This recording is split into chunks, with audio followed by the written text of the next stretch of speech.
Assalamualaikum warahmatullahi wabarakatuh. Bismillah.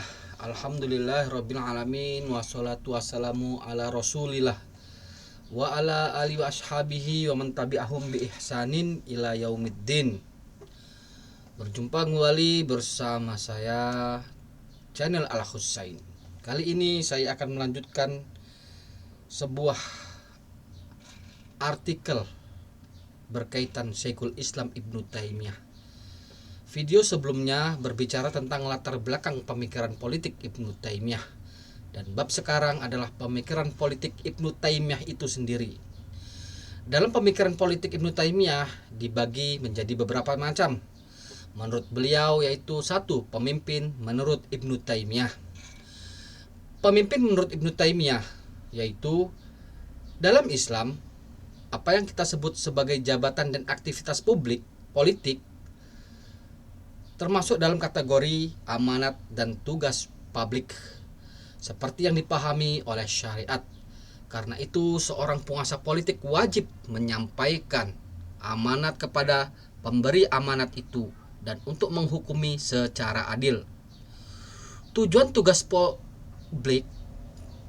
semua tugas publik adalah mewujudkan kesejahteraan material dan spiritual manusia.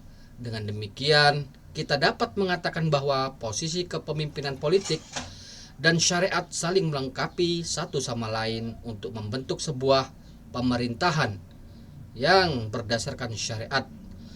Syekhul Islam Ibnu Taimiyah bersikukuh bahwa agama tidak dapat diamalkan tanpa kekuasaan politik.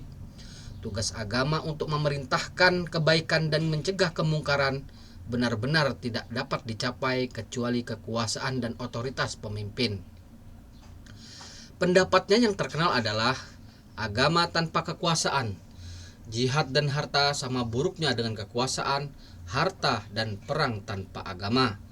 Dalam pandangan Ibnu Taimiyah, tegaknya keadilan tidak mungkin dapat dicapai tanpa adanya kerjasama. Manusia berkumpul dan membentuk sebuah komunitas politik, kemudian menunjuk salah seorang sebagai pemimpin untuk mengorganisir untuk mewujudkan keadilan dan kebermanfaatan bersama.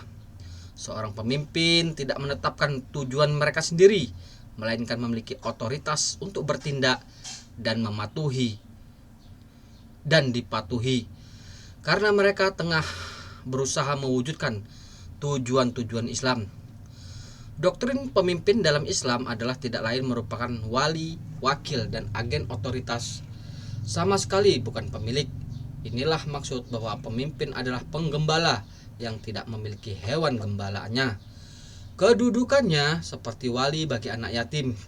Di sini citra Raja Absolut Timur Tengah dan Iran kuno benar-benar diislamkan. Otoritas pemimpin sesungguhnya berasal dari Tuhan. Namun hal ini berarti bahwa kepentingan-kepentingan yang wajib ia upayakan sesungguhnya merupakan kepentingan-kepentingan rakyatnya. Ibnu Taimiyah dengan tegas menyatakan bahwa kekuasaan kepala negara atau raja hanya merupakan mandat dari Tuhan yang diberikan kepada hamba-hamba pilihannya. Dalam hal itu, Ibnu Taimiyah menganggap bahwa penguasa-penguasa yang korup adalah yang paling tidak bermoral, dan karena itu tidak ada kewajiban untuk patuh pada mereka. Dan ia juga menyalahkan para ulama dan cendekiawan yang mendukung penguasa-penguasa yang tidak mengindahkan agama dan melakukan penyelewengan dan membuat syariat tidak mampu menjawab tuntutan kemanusiaan. Mereka telah dianggap mengingkari prinsip-prinsip syariah, tapi di sisi lain Ibnu Taimiyah menemukan dilema ketika dihadapkan tentang ada dan tidak adanya pemimpin dalam sebuah negara. Menurut Ibnu Taimiyah, sebagai faktor instrumental dalam mewujudkan kesejahteraan bersama, adanya seorang kepala negara merupakan sesuatu yang niscaya dan tidak terelakkan. Di sini prinsip gagasannya adalah bahwa kaum muslimin dalam hidup sosial perlu ada pemimpin dan diorientasikan pada stabilitas.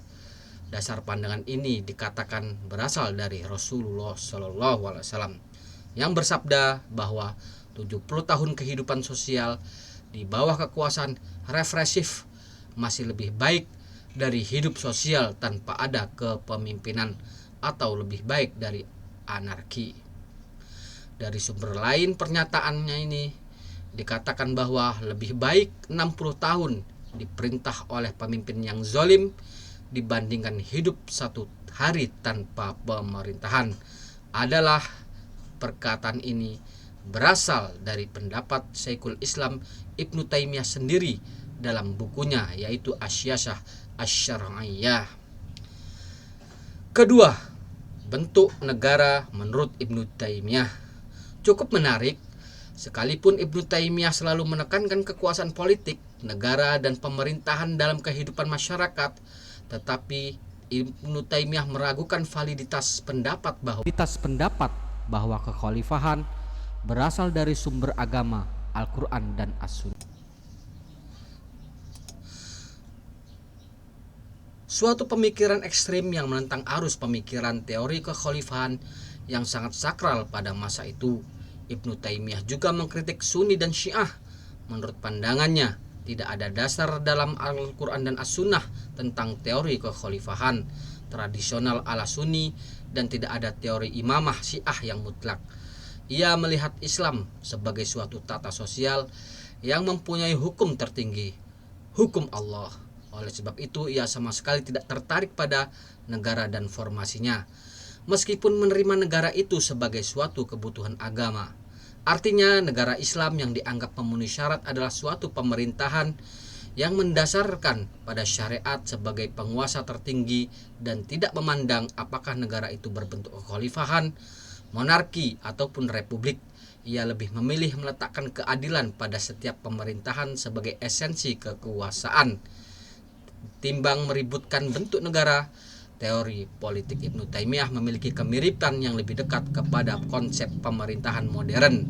Dalam asal-usul negara, ia bermaksud menawarkan interpretasi sosiologis berdasarkan pada hakikat manusia yang bebas dari penjelasan agama. Sikap tersebut tidak ditemukan pada teori klasik yang menegaskan bahwa asal-usul kekuasaan hanya berasal dari sumber agama.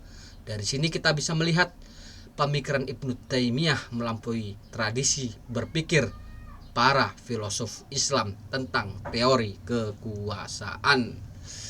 Demikianlah pembicaraan politik pemikiran Ibnu Taimiyah dalam bab pemimpin dan negara.